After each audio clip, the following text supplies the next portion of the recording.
O Parlamento Nacional aprova acordo global de investimento para a ASEAN.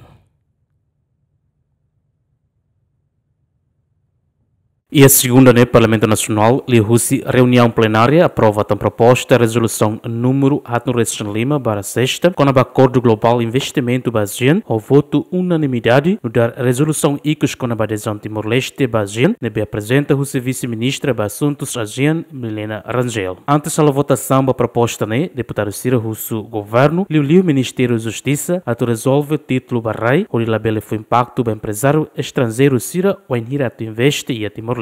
Recomenda ao Ministério da Justiça a tuhareona o insa a tu definiona direito barai no título barai.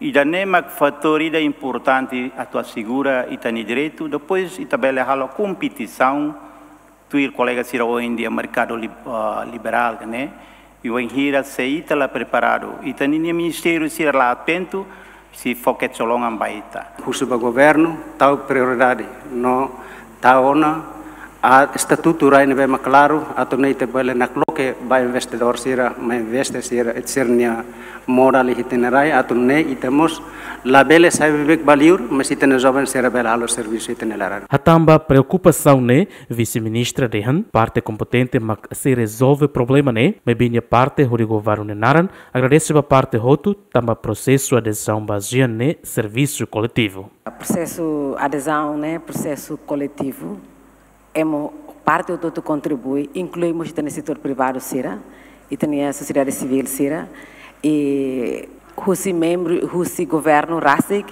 quase ministério roto a parte e a processo né.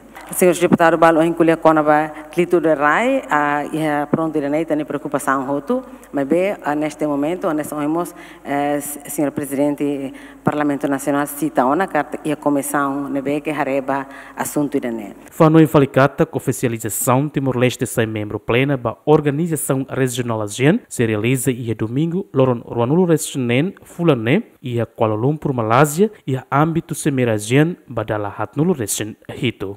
Luciano Amaral, Adriano Verdial, GMN.